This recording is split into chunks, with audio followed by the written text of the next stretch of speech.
Isinailalim sa lockdown ang municipal building ng Santa Rita, Pampanga dahil umano sa nakakaalarma na transmission ng COVID-19. Batay ito sa Executive Order No. 30-2021 ni Mayor Ferdinand Salalila na ibinaba nitong September 16, 2021. Magsisimula ang lockdown ngayong September 17, 2021 at tatagal hanggang Lunes, September 20. Ang napagkasunduan namin na 4 days lang, kaya tinawon namin Sabado-Linggo para hindi masyado mahaba yung magiging bakante ng munisipyo natin. Kumbaga, pinuputol lang natin yung continuity ng transmission na. 4 ang nahawa ng COVID-19 sa buong gusali. Galing ang mga nagpositibo mula sa 2 departamento ng pamahalaang bayan. Kaya inilockdown muna ang municipal building upang bigyang daan ang contact tracing sa inaasahang laki ng bilang ng posibleng apektado. Pag may nahawa, tapos in-isolate namin, hindi pa lalabas yung sintomas ng mga kasamaan niya, di ba? Kaya hindi mo na kung positive o negative yung mga kasamaan niya.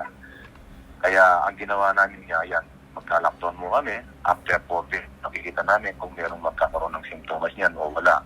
Tapos kung i-test namin by Tuesday, doon na makikita kung merong magpa-positive. Kung merong magpa-positive niyan, yung office na yon, pwede namin wag muna silang papasukin lahat. Higit 100 regular, job order na empleyado ng Municipal Hall ang apektado ng lockdown.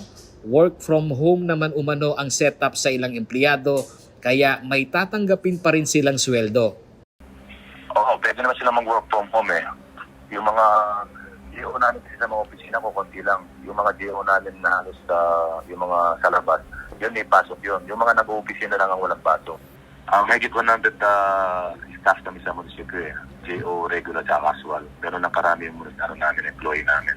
Samantala, as of September 17, 75 ang aktibong kaso ng COVID-19 ang binabantayan sa bayan ng Santa Rita.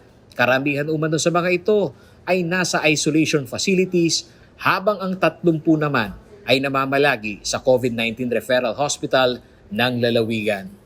Paolo G. Santos, CLTV News.